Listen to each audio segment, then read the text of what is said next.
Left-wing protests gathered in central Bristol today in a counter-demonstration to a planned mass deportation march organised by the UK Independence Party.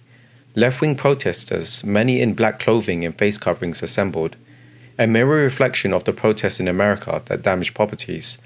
Banners bearing the logo Anti-Fascist Action were visible. UKIP has urged supporters on social media to demand the government begin mass deportation and to stand up to the far-left thugs who think they run Bristol. In response to Bristol Against Hate group said, "It's time for us to turn up again and show that racism is not welcome on our streets." The centre of Bristol was later cleared, though police presence remained.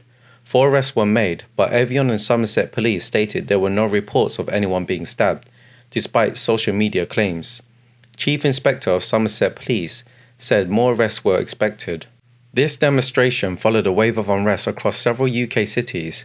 On Saturday, over 90 people were arrested after protests turned violent in places including Hull, Liverpool, Manchester, Stoke-on-Trent, Blackpool and Belfast.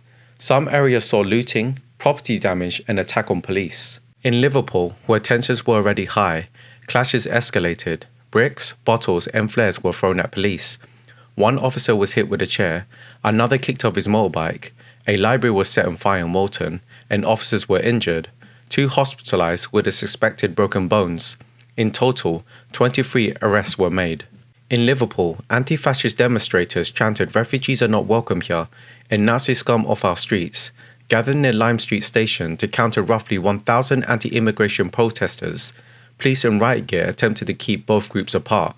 In Hull, tensions escalated as protesters targeted a hotel housing asylum seekers, smashing windows and igniting chaos throughout the area. Humberside police confirmed that there were 3 officers that were injured in the unrest, which also saw shops looted and fires deliberately set.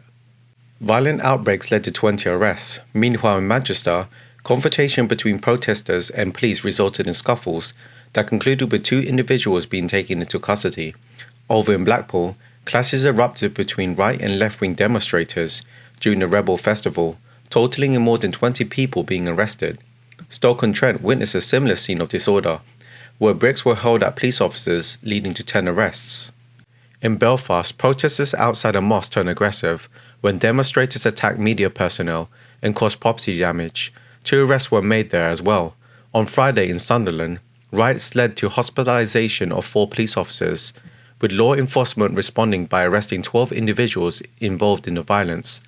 Despite the violence, some demonstrators passed without serious incident. Police forces across the country made dozens of arrests, and over the weekend, 70 prosecutors were placed on standby to process cases swiftly. Prime Minister Keir Starmer condemned the violence, emphasising the difference between freedom of expression and violence disorder. He promised full government support for the police, urging them to act against extremism. Home Secretary echoed this, warning of prison time and travel bans for those involved in violence. A EU national violent disorder programme was announced earlier this week to improve intelligence sharing between forces. Shadow Home Secretary James Cavalier called on the government to take stronger action, saying it must send a clear message to these thugs.